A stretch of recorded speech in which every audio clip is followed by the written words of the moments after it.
أما بعد فأعوذ بالله السميع العليم وبوجهه الكريم وسلطانه القديم من الشيطان الرجيم من همزه ونفخه ونفثه بسم الله الرحمن الرحيم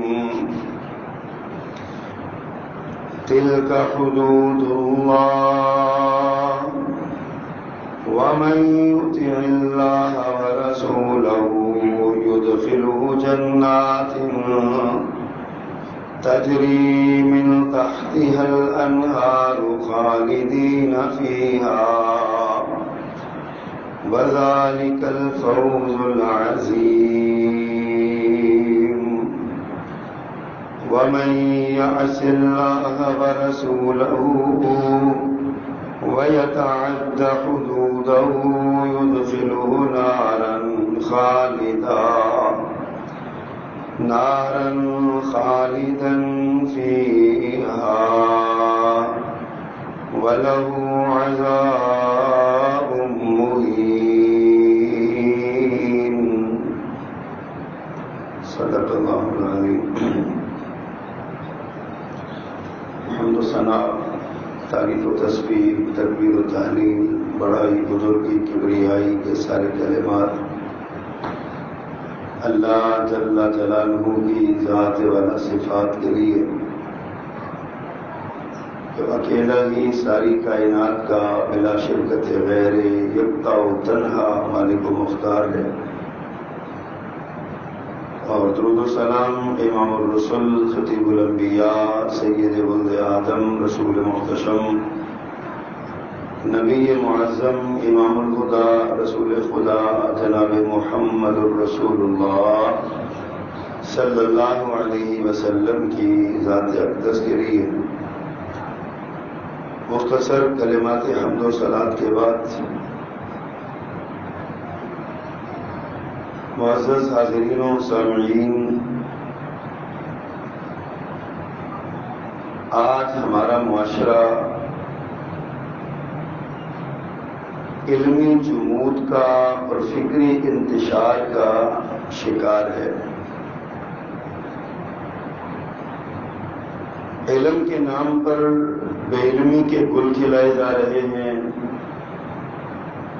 اور فکر کے نام پر ساری قوم کو منتشر کیا جا رہا ہے۔ وہ دین جو بڑا سادہ سا، سیدھا سا، جس کا ہر حکم قابل عمل ہے، آج ہمیں اس دین کے اصولوں سے پیچھے کر کے فروعات میں الجھایا جا رہا ہے۔ ہر وہ کام جو ہم کرتے ہیں وہ غلط بھی ہو تو اس کی 1000 توجیحات ہمارے پاس ہوتی ہیں، اس کے 1000 دلائل ہوتے ہیں، 1000 تعویلات ہوتی ہیں، اور اگر وہی کام کوئی دوسرا کرے تو ہماری زبان کی کینچی اس کی عزت کے لباس کو تار تار کرنے میں دیر نہیں لگاتی۔ آج ہمارا معاشرہ ایسا ہو چکا کہ جس میں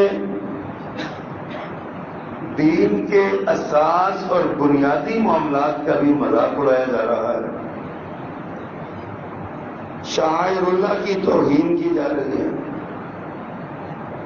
حقوق اللہ اور حقوق العباد یکساں پامال کیے جا رہے ہیں۔ نہ کسی کو حقوق اللہ کی فکر ہے، نہ کسی کو حقوق العباد کی فکر ہے۔ حقوق العباد ہم نے بڑا اس کا محدود معنی سمجھا ہے۔ ہم سمجھتے ہیں کہ جو ہمارے گرد و نواح میں بسنے والے ہیں، ہمارے خاندان کے لوگ ہیں، ہمارے محلے کے لوگ ہیں، ہمارے کاروباری ساتھی ہیں، بس یہی عباد ہیں اور انہی کے ہم پر حقوق ہیں۔ حضرات اتنا مختصر معنی نہیں ہے اس کا۔ حقوق العباد میں ہم سے پہلے گزرے ہوئے لوگ، ہمارے اسلاف، ہمارے آباء و اجداد بھی شامل ہیں۔ ماں باپ فوت ہو جائیں تو بھی ان کے حقوق باقی رہتے ہیں، اولاد دنیا سے چلی جائے تو بھی ان کے حقوق باقی رہتے ہیں۔ ایک مومن بھائی، مسجد کا نمازی ساتھی، محلے کا ہمارا کوئی عزیز اگر دنیا سے چلا جائے تو اس کے بعد بھی اس کے حقوق باقی رہتے ہیں۔ ہم حقوق العباد بھی پامال کرتے ہیں اور ہم حقوق اللہ بھی پامال کرتے ہیں۔ اس کا نتیجہ ہے کہ آج ہماری جان، ہمارا مال، ہماری عزت و آبرو، ہماری عقل، ہمارا نفس اور ہمارا نسب تک غیر محفوظ ہو چکے ہیں۔ جس کا جی چاہتا ہے، جو جی چاہتا ہے، کسی پر الزام لگا دیتا ہے، کسی پر بدکاری کا الزام لگا دیا جاتا ہے، کسی کا اسکینڈل شائع کر دیا جاتا ہے، کسی کے افیئر کی باتیں شروع کر دی جاتی ہیں۔ نہ کسی کی بیٹی کی عزت کی پرواہ، نہ کسی کی بہن کی عزت کی پرواہ، نہ خود کسی صاحب عزت کی عزت کا فکر، پامال کر دیا جاتا ہے اور ہم اللہ کا ڈر اپنے دل سے نکال جاتے ہیں۔ ہمیں احساس تک نہیں ہوتا کہ ہم کتنے بڑے جرم کا ارتکاب کر رہے ہیں۔ ہمیں لوگوں کی برائیاں بہت نظر آتی ہیں، لوگوں کی کوتاہیاں بہت بڑی بڑی نظر آتی ہیں، لوگوں کے چھوٹے چھوٹے گناہ بھی ہمیں بڑے بڑے شدید گناہوں کے نظر آتے ہیں، ان کے صغیرہ گناہ بھی کبیرہ نظر آتے ہیں، لیکن خود اپنے بارے میں یہ ہے کہ ہم سب سے بڑے جج اور وکیل ہیں۔ ہم اپنے بارے میں ہمارے جو کبیرہ گناہ بھی ہیں، ہماری نظر میں ان کی حیثیت بھی کچھ نہیں ہے۔ ایسے جیسے مکھی ہے ہمارے ناک پہ بیٹھی، ہم نے اڑا دی۔ ہم اپنے گناہوں کے بارے میں اتنی بڑی ججمنٹ رکھتے ہیں، ہم بہت بڑے تجزیہ کار بن چکے، لیکن لوگوں کے لیے، غیروں کے لیے، دوسروں کے لیے اپنے بارے میں ہم کہتے ہیں زبان خاموش ہونی چاہیے۔ میرے گناہ کا اگر کسی کو پتہ چل بھی گیا تو کسی کے سامنے ذکر نہ کیا جائے، میری کوتاہی کا اگر کسی کو علم ہو بھی گیا تو کوئی بندہ اس کا نام نہ لے۔ آج اس ماحول اور اس معاشرے نے، اس ماحول نے اور اس عمل نے، اس فکر نے ہمارے معاشرے کو بدامنی کا شکار کر دیا۔ ہمارا معاشرہ تباہی کے دھانے پر کھڑا ہے، ٹوٹ پھوٹ کا شکار ہے، خاندانوں میں طلاق کی شرح بڑھتی جا رہی ہیں، بھائی بھائی کا دشمن ہو رہا ہے، خاندانوں سے کٹ رہے ہیں، بھائی بھتیجے چچاؤں سے لڑ رہے ہیں، چچا تایا بھتیجوں سے لڑ رہے ہیں، ماموں بھانجوں سے لڑ رہے ہیں، بھانجے ماموں سے قطع تعلق کر رہے ہیں، بہنیں بھائیوں سے قطع تعلق کر رہی ہیں۔ آج ہمارے معاشرے کے اندر یہی رونا رویا جا رہا ہے۔ آپ اہل خیرت ہیں، اہل دانش ہیں، کبھی ہم نے سوچا کہ یہ بیماریاں ہمارے معاشرے میں کیوں ہوئی؟ کبھی ہم نے اس بات کی فکر کی کہ ہم دنیا سے جائیں گے تو اس معاشرے کو کیا دے کے جا رہے ہیں؟ خاندان کی نفرتیں، خاندان کی عداوتیں، محلے داروں سے دشمنیاں، کاروباری تعلق داروں سے نفرتیں، ہم یہ دے کے جا رہے ہیں دنیا کو۔ ہماری زندگی کا فائدہ کیا ہے؟ کبھی ہم نے سوچا؟ کبھی ہمیں فکر لائق ہوئی ہم کیا کر رہے ہیں، کس راستے پہ چلے ہوئے ہیں؟ حضرات اس بات پہ غور کیجیے،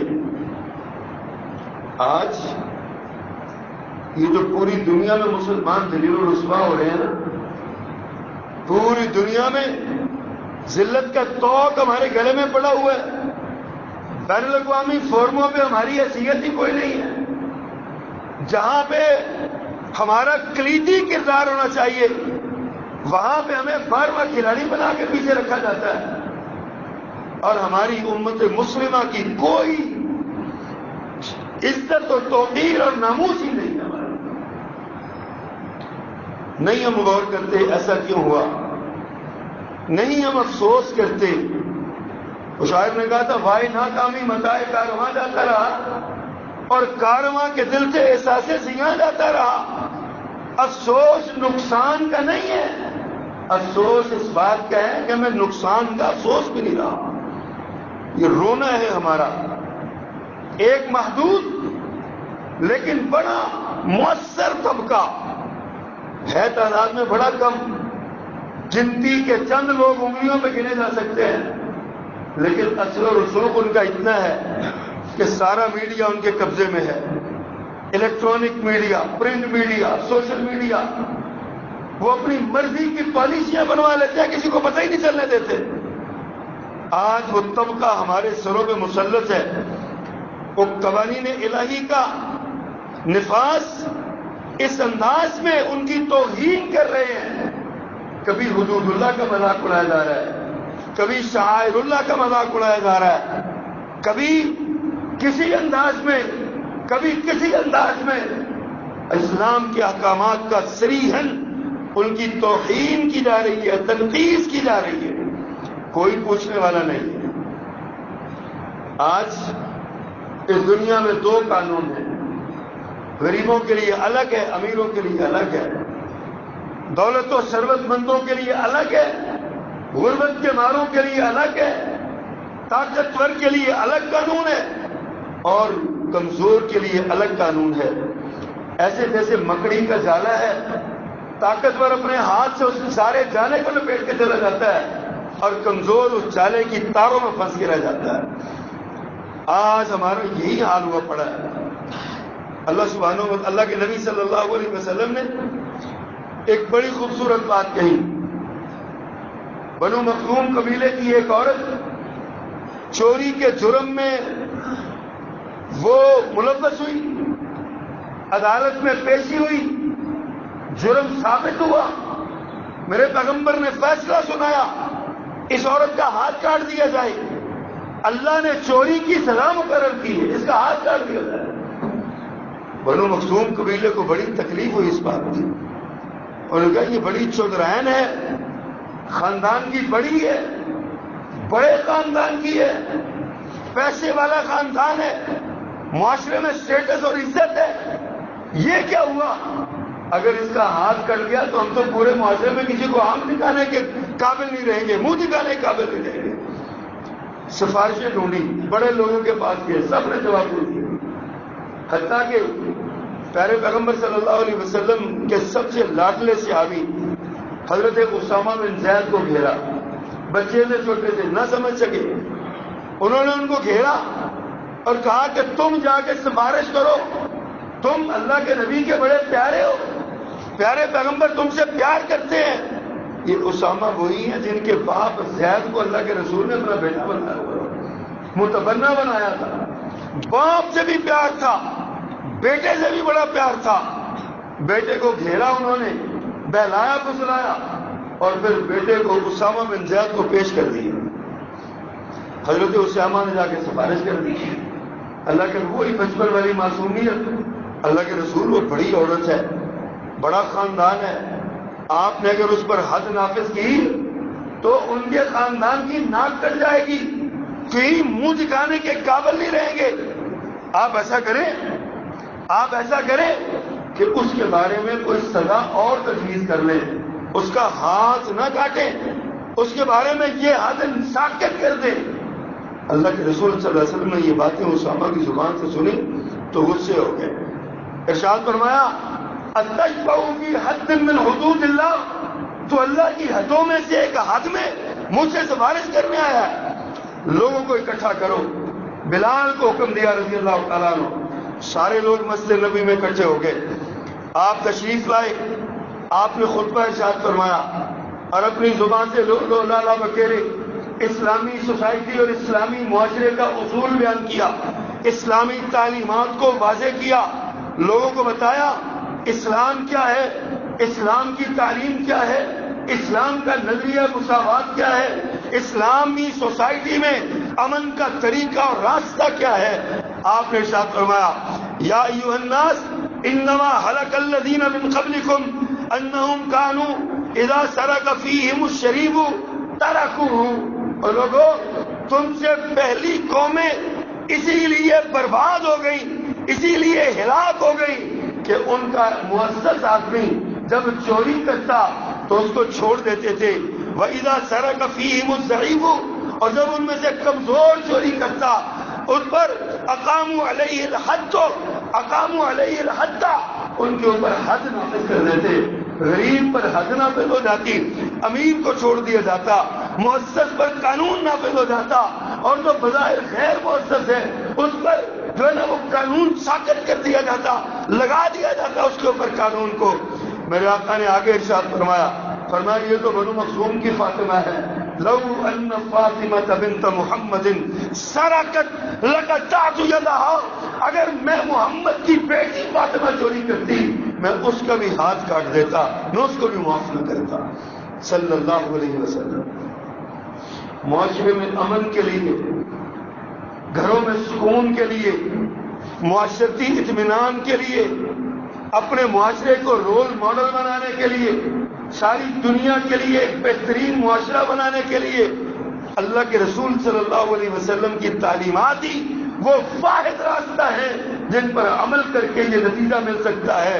پیارے پیغمبر کا راستہ چھوڑ کے ہمیں کبھی بھی یہ نتیجہ، یہ امن اور سکون نہیں مل سکتا. حضرات، آیات تو میں نے پڑھی ہیں، اس میں اللہ سبحانہ و تعالیٰ نے آغاز کیا ہے، وراثت کے مسائل بیان کیے، بیوی کا کتنا حق، بیٹے کا کتنا حق، بیٹی کا کتنا حق، ماں کا کتنا، یہ وراثت کے.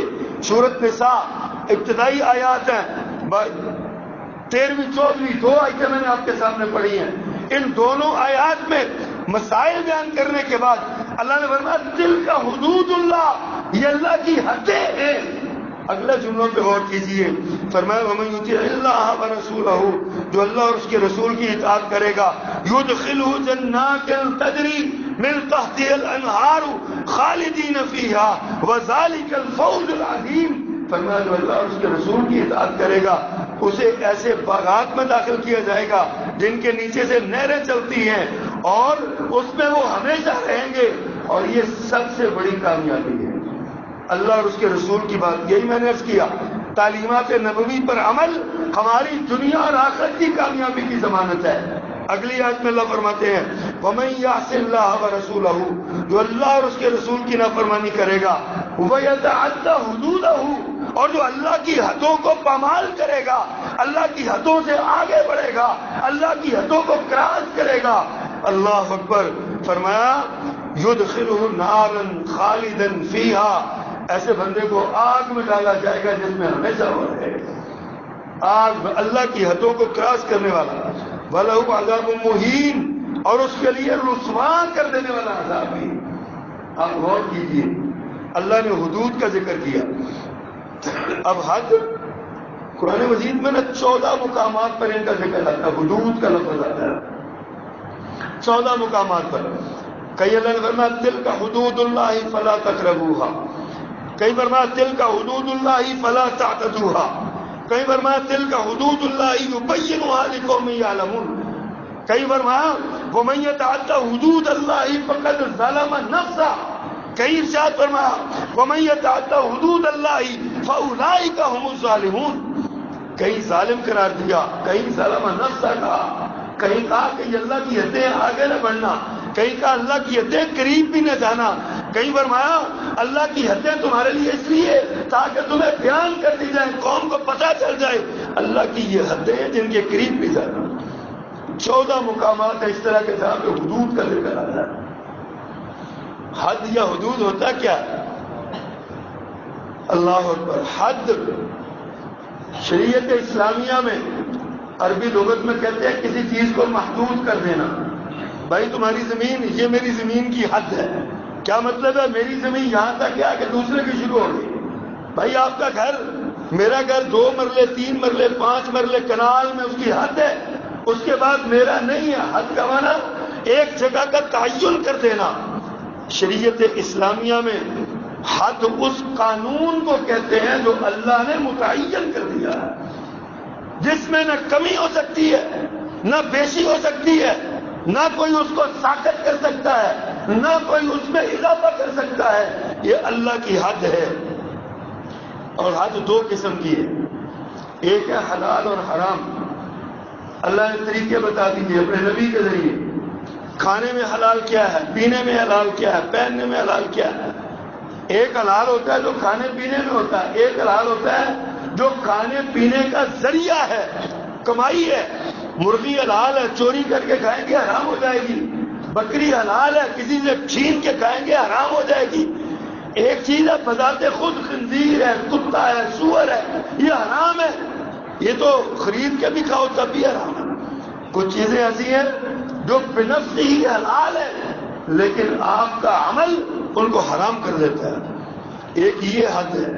کھانے پینے میں حد ہے، کھانے پینے میں حد ہے. کلو فرمایا کھاؤ، کلو واشربو ولا تسرفو، کھاؤ پیو اور زیادتی نہ کرو، آگے نہ بڑھو، یعنی حد سے آگے نہ کراس کرو.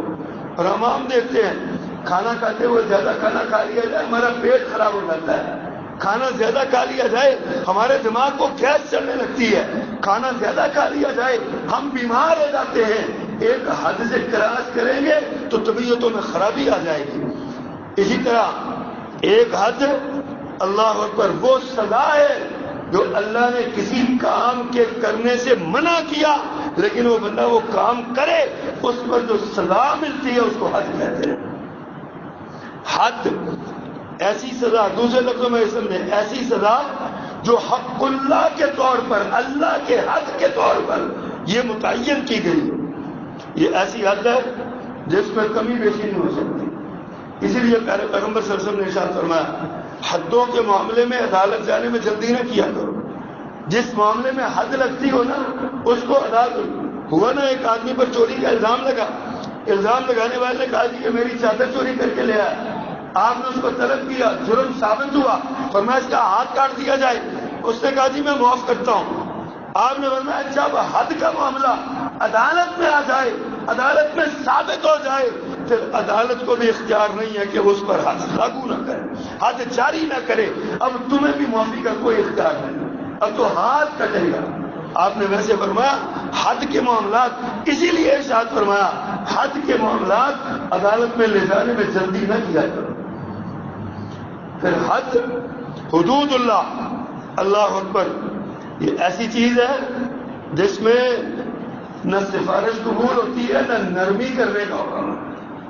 اللہ کے رسول نے اس بارے میں اتشفع فی حد من حدود اللہ. حضرت اسامہ سے کہا کیا تم اللہ کی حدوں کے بارے میں مجھ سے سفارش کرتے ہو؟ کوئی سفارش قبول نہیں ہے. اور اس حد کے نفاذ میں نرمی، ترس، مہربانی بھی نہیں ہے. قرآن بیان کرتا ہے الزانیۃ والزانی فاجلدوہم کل واحد منہما 100 جلدہ. فرمایا ہر زانی مرد اور عورت کو ان میں سے ہر ایک کو 100 کوڑا مارا جائے، 100 کوڑا لگایا جائے. اگلی بات کیا فرمائی؟ فرمایا فلا تأخذکم بہما رأفۃ فی دین اللہ. اللہ کے دین کے معاملے میں تمہیں کسی قسم کی نرمی کا اختیار نہیں. تم نرمی نہیں دکھا سکتے. ان کے معاملے میں حد نافذ ہونی ہے تو کوئی نرمی نہیں ہے، کوئی نرمی اس پر نہیں ہے. تیسری بات اس میں کیا ارشاد فرمائی؟ فرمایا ان کنتم تؤمنون باللہ والیوم الآخر، اگر اللہ اور آخرت پر ایمان ہے تو حد لگاتے ہوئے نرمی نہیں ہونی چاہیے. جو اگلی بات ہے فرمایا ولیشہد عذابہما طائفۃ من المؤمنین. جب ان کو سزا دو تو مجمع عام کے سامنے سزا دینی.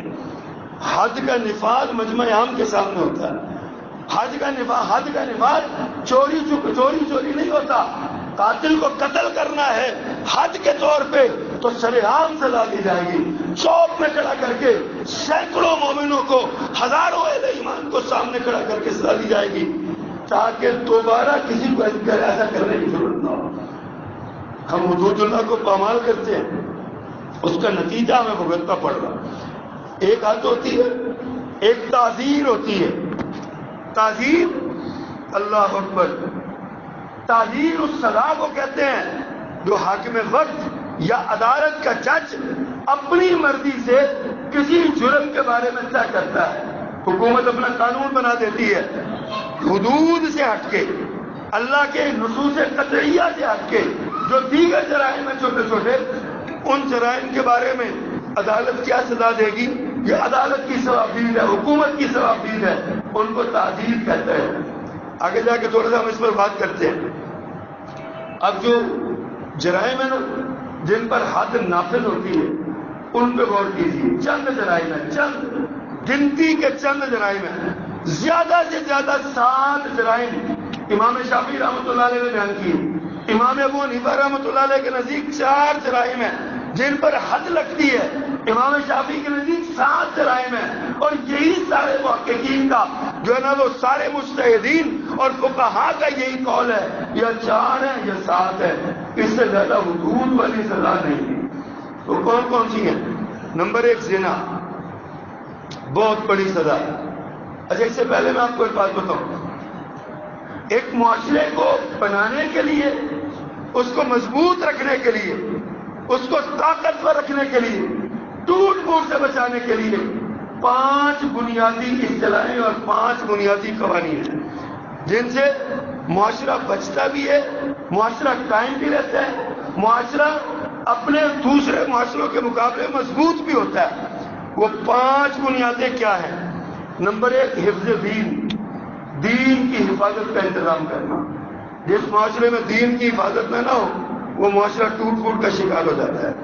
جس معاشرے میں دین کو یتیم کر دیا جائے نا, 18 سال سے چھوٹا کو اسلام قبول نہیں کر سکتا, فلاں بندہ اسلام پڑھ نہیں سکتا, فلاں بندہ اسلام قبول کرے گا تو اس کا پہلے تقابل دیان پڑھایا جائے گا, فلاں کام کرے گا. جو اس طرح کے قوانین بنتے ہیں, حفظ دین یہ بنیادی اصول ہے معاشرے کی مضبوطی کا. دوسرا اصول حفظ نفس, اپنی جان کا تحفظ, اپنی جان کو بچانا. اب یہی وجہ ہے حفظ دین کے لیے جو دین قبول کر کے مرتد ہوگا اس کے لیے حد قتل کی, اس کو قتل کیا جائے گا.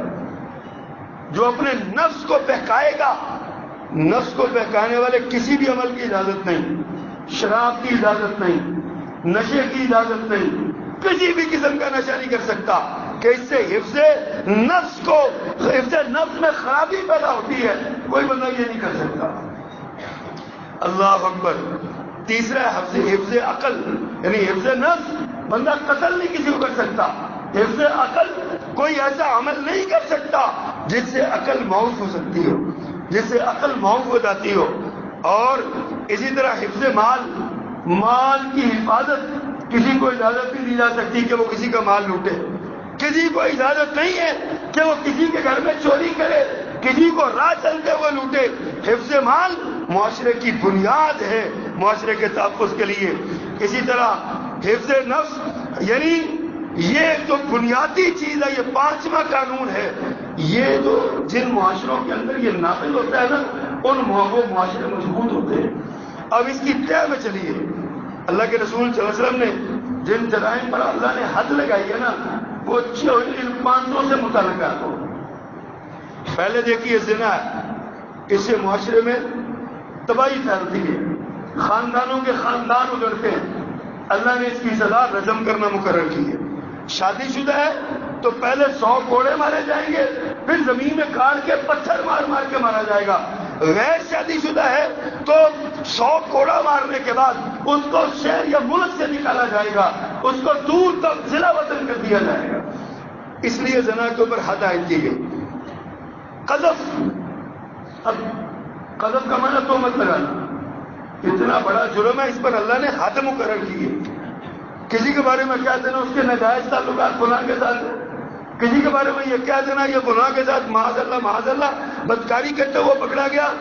اللہ نے اس کی شرط اتنی لگائی ہے, فرمایا 4 عینی شاہد گواہ پیش کرو. اگر 4 نہیں 3 بھی ہو جائیں گے نا تو تب بھی گواہی قبول نہیں ہوگی. ان تینوں کو جو 3 عدالت میں کھڑے ہو کے گواہی دیں گے ان تینوں پہ حد قذف لگے گی, اور حد قذف ہے 80 جلدہ, 80 کوڑے لگائے جائیں گے ان لوگوں کو. کسی پر الزام لگانا اتنا آسان کام ہے؟ جس پر جو جی چاہتے ہیں الزام لگا دو، جس پر تمہاری نظر میں کسی کی کوئی عزت کی اہمیت نہیں ہے، صرف تمہاری اپنی عزت کی اہمیت ہے۔ جب اپنے گھر کو یہ بات آتی ہے پھر سب کو تکلیف ہوتی ہے۔ قذف اللہ کی حدود میں شامل ہے، تہمت کی سزا حد ہے، 80 درے اور کوڑے مارے جائیں گے قذف حد قذف کے طور پہ تہمت لگانے والے۔ اللہ اکبر۔ چوری، وہی حفظ مال، چوری کی دو قسمیں، چوری ہے کہ ڈکیتی ہے۔ رات کی تاریکی میں کسی گھر جا کے اس کا گھر لوٹ لینا، کسی کا مال لوٹ لینا، دکان میں نقب لگا کے سامان پیسہ چوری کر لینا، اور ایک ہے ڈکیتی کرنا، سر عام چوک میں کھڑا کر کے اس سے لوٹ لینا، گلی اور بازار میں کھڑا کر کے بھرے بازار میں جا کے دکان میں جا کے لوٹ لینا۔ ان دونوں کے لیے چوری کی سزا ہاتھ کاٹنا اور ڈاکہ زنی کی سزا ہاتھ اور پاؤں کاٹنا، یہ اللہ کی طرف سے حد مقرر کی گئی۔ مال کی حفاظت ایسے نہیں آپ نے ارشاد فرمایا من قتل دون عزه من قتل دون ماله، جو اپنے مال کو بچاتا ہوا، اپنی عزت کو بچاتا ہوا قتل ہو جائے فهو شہید، میرے آقا نے فرمایا وہ شہادت کی موت پائے گا۔ مال کی حفاظت کے لیے مر جانا چاہیے۔ مال اللہ کی بہت بڑی نعمت ہے، لیکن یہ مال آنا جائز طریقے سے چاہیے، حلال طیب طریقے سے آنا چاہیے۔ یہ اسلام کا قانون ہے۔ شراب نوشی پہ حد ہے، شراب نوشی پہ لعنت کی گئی، شراب بنانے والے پر، شراب کی مزدوری کرنے والے پر، شراب اٹھا کے لانے والے پر، شراب دکان پہ رکھ کے بیچنے والے پر، شراب کے اوپر گواہ بننے والے پر، شراب کا سودا لکھنے والے پر، سارے ایک شراب کی وجہ سے 10 لوگوں پر لعنت کی گئی ہے۔ یہ حد میں شامل ہوتا ہے۔ شراب پینے والے پر حد، کوڑے مارے جاتے ہیں شراب پینے والے پر، یہ حد ہے۔ اسی طرح بغاوت، کسی سلطنت کی، کسی مملکت کی، کسی حکومت کی بغاوت کرنا۔ قربان جاؤں سیدنا خالد بن ولید رضی اللہ تعالیٰ عنہ، کیا عظیم الشان انسان تھے، کیا عظیم الشان شخصیت تھے۔ جدھر کو جاتے اللہ ان کے ہاتھ میں فتح دیتا ہے، جس طرف قدم اٹھاتے اللہ فتح دیتا ہے۔ حضرت عمر رضی اللہ تعالیٰ خلیفہ بنے، کیا دیکھتے ہیں لوگوں کے ذہن میں یہ بات بیٹھ رہی ہے کہ فتح خالد کی وجہ سے ہوتی ہے، فتح خالد کی وجہ سے ملتی ہے۔ وہ لوگ تھے جنہوں نے اپنے عقیدے کی حفاظت کی، اپنی نہیں اپنی قوم کے عقیدے کی بھی حفاظت فرمائی۔ حضرت عمر رضی اللہ تعالیٰ نے قانون بنایا، فیصلہ کیا، خلیفہ بنتے ہی فرمایا عمر خالد ابن ولید کو معزول کرتا ہے۔ خالد ابن ولید کو بڑے مجمع میں معزول کیا گیا، ان کی پگڑی اتار کے ان کے ہاتھوں کو باندھا گیا۔ مقصد صرف یہ تھا دنیا کو پتا چلے کہ کامیابی ناکامی خالد کے ساتھ وابستہ نہیں۔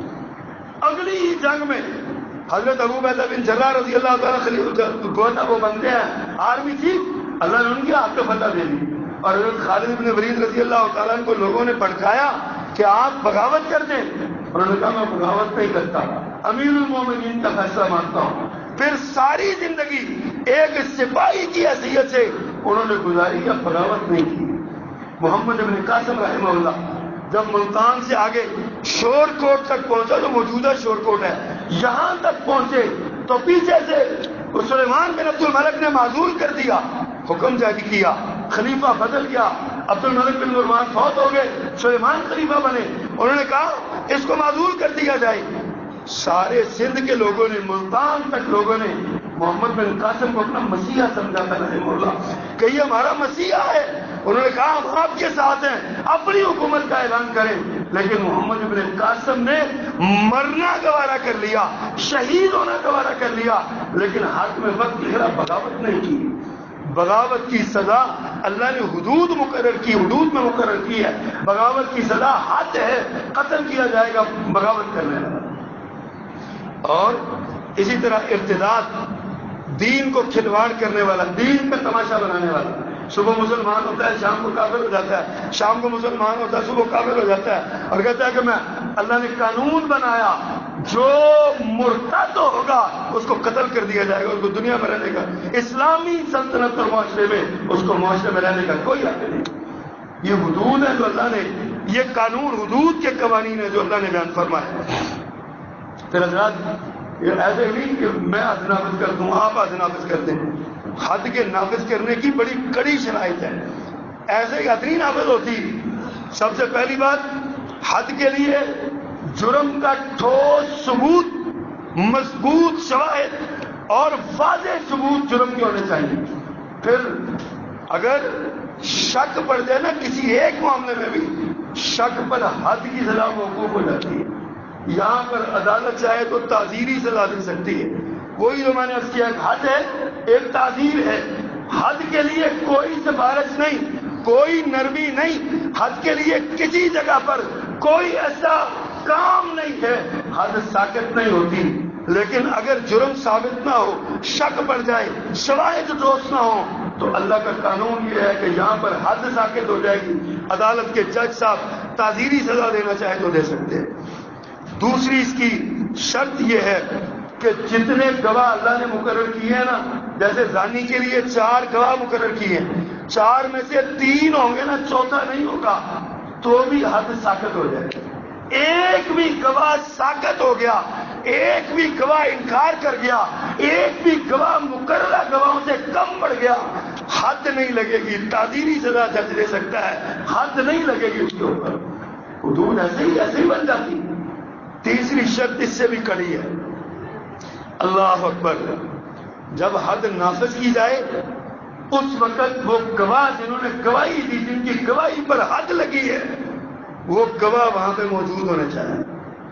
اگر سارے گواہوں میں سے ایک بھی گواہ آنے سے انکار کر دے، سزا موقوف ہو جائے گی. حد موقوف، حد نہیں لگے گی اس کے اوپر. گواہوں کی موجودگی، ٹھوس ثبوت کی موجودگی اور گواہ کا عادل ہونا، یہ ساری بنیادی شرطیں ہیں کہ عادل گواہ ہوں، پورے ہوں. ایک بھی کم ہو تو حد نہیں لگتی. ہم سنتے ہیں حدود لگائیں گے تو جناب بڑا وحشیانہ سزائیں لوگ مل رہا ہے.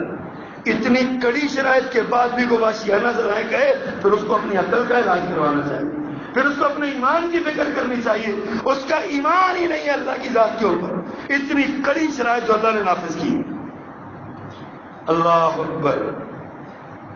پھر لوگ کہتے ہیں جی کیوں سزائیں دی جاتی ہیں، کیوں حدود مقرر کی جاتی ہیں؟ بڑا سمپل سا ایک عقلی سا سوال ہے. آپ دنیا کے جس ملک میں داخل ہو جائیں گے نا، وہاں کے قانون آپ پہ لاگو ہو جائیں گے. دنیا کے جس ملک، یہ قانون مسلمہ ہے، جس قانون میں جس ملک میں آپ داخل ہوں گے وہاں کا قانون آپ پر لاگو ہو جائے گا. اللہ کی سلطنت میں رہتے ہوئے اللہ کے قوانین کی اہمیت ہے. اللہ کی سلطنت میں رہتے ہوئے اللہ نے جو قانون بنائے اس پر عمل کرنا پڑے گا. یہ نہیں ہے کہ اللہ کی سلطنت میں رہ کے قوم اللہ کی قوانین کا مذاق اڑائے.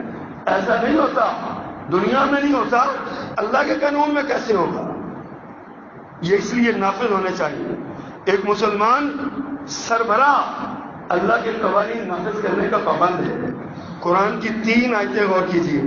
ایک ہی جملہ، آخر میں الگ الگ فکریں. ایک جملہ، وہ کیا ہے؟ وَمَن لَّمْ يَحْكُم بِمَا أَنزَلَ اللَّهُ فَأُولَٰئِكَ، جو اللہ کے نازل کردہ کتاب کے مطابق، احکام کے مطابق فیصلے نہیں کرتا، فَأُولَٰئِكَ هُمُ الْكَافِرُونَ. دوسرے نمبر پہ فَأُولَٰئِكَ هُمُ الظَّالِمُونَ. تیسری آیت میں فَأُولَٰئِكَ هُمُ الْفَاسِقُونَ. وہ کافر بھی ہے، ظالم بھی ہے، فاسق بھی ہے، جو اللہ کے نازل کردہ قوانین کو نافذ نہیں کرتا، احکامات کو نافذ نہیں کرتا. حق میں وقت کو اس بات کا سوچنا چاہیے. یہ حکمران وقت کی ذمہ داری ہے اللہ کے نازل کردہ قوانین کو نافذ کرے. اور ہمارے دستور پاکستان کے بالکل اولین دستور کے اندر یہ بات موجود ہے، فیصلہ صرف اللہ کا چلے گا. کیوں نہیں نافذ ہو رہا؟ کیوں نہیں ہو رہا؟ ہمیں اللہ کے دین پر، اللہ کی ذات پر یقین نہیں. ورنہ رسول اللہ صلی اللہ علیہ وسلم نے فرمایا یہ سزائیں جو ہے نا، یہ 30 دن کی، ایک روایت کے مطابق، ایک کے مطابق 40 دن کی مسلسل بارش ہو، اس بارش سے جو زمین کو رویدگی اور برکت ملتی ہے نا، ایک حد نافذ کر دی جائے اس سے زیادہ برکت ملے گی. یہ معاشرے کے لیے باعث خیر. اللہ اکبر. یہ معاشرے کی بقا کی ضمانت ہے. آپ ایک کو سزا دیں گے باقی سب کو کان ہو جائیں گے. آج جرائم کی شرح پتہ کیوں بڑھ رہی ہے؟ سب کو پتہ، مجرم کو پتہ ہے سزا تو ملنی نہیں، چلو ایک نہ سے دوسرا کر لو، مساوات ہو لوگوں کے درمیان، ہر غریب امیر کو پتہ ہو قانون ایک سا ہے، سب اس کے شکنجے میں آئیں گے، تو کیوں کو جرم کرے گا؟ آج ہمارے معاشرے میں جرائم کے بڑھنے کی وجہ یہی ہے کہ ہمارے حدود نافذ نہیں، اللہ کے قوانین نافذ نہیں، اللہ کے قوانین کو نافذ کرنا ہے۔ آج ہماری سیاست جو بے مہار ہو رہی ہے، ہمارے سوشل میڈیا کی آزادی نے ہمیں جو آزادیاں دے دی ہیں، مادر پدر آزادیاں دے دی ہیں، آج کے اس دور میں اگر حدود قذف نافذ ہوتی، حدود زنا نافذ ہوتی، حدود چوری سرقہ نافذ ہوتی، حدود حرابہ نافذ ہوتی، ڈکیتی کی حد نافذ ہوتی، کعبہ کے رب کی قسم ہے ہم دیکھتے کہ کیسے یہ جرائم ہو، اور ہر ایک دوسرے کی عزت ہاتھ میں لیے پھر رہا ہے، ہر ایک دوسرے کی عزت ہاتھ میں لیے پھر رہا ہے۔ جرم ہوا اس کو عدالت میں جا کے ثابت کیا جائے، جرم ہوا عدالت، ویڈیو لیے جاتے ہیں کہ جناب کبھی کسی سیاستدان کی، کبھی کسی کی بیٹی کی، کبھی کسی کی بیوی کی، کبھی کسی کی اپنی ذاتی ویڈیوز لے کے تصویریں لے کے آ جاتے ہیں۔ 3D کا زمانہ ہے، کیا نہیں بن سکتا کمپیوٹر کے اوپر، جس کے ساتھ جس کو جی چاہ جوڑ دو، کون پوچھنے والا؟ خدا کے لیے اپنے معاشرے کو بچائیے، سیاسی اختلاف اپنی جگہ پہ رکھیے، بدترین اختلاف رکھیے، لیکن سیاسی اختلاف کو سیاست تک رکھیے، کسی کی عزت نہ اچھالیے۔ آپ کے پاس دلیل ہے تو عدالت میں پیش کیجیے، وہاں سے سزا دلوائیے، عدالت کا کام ہے جرم ثابت ہو سر عام سزا دے، اگر جرم ثابت نہیں ہوتا تو الزام لگانے والے پہ حد قذف لگائے۔ اگر آپ کے پاس دلیل نہیں ہے تو خاموشی اختیار ہے، اس کو خواہ اپنے معاشرے کے اندر بے حیائی کو نہ پھیلائیں، اپنے یہ بے حیائی پھیلانے کا ذریعہ ہے۔